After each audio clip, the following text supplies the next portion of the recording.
ఇదే కదా నీ కథ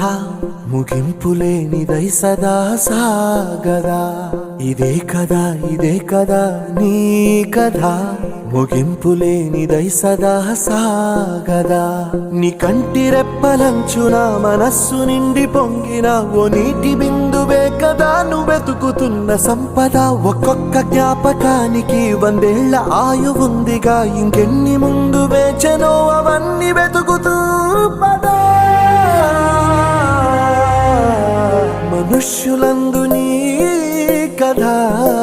మహర్షిలాగా సాగదా మనుష్యులందు నీ కథ మహర్షిలాగా సాగదా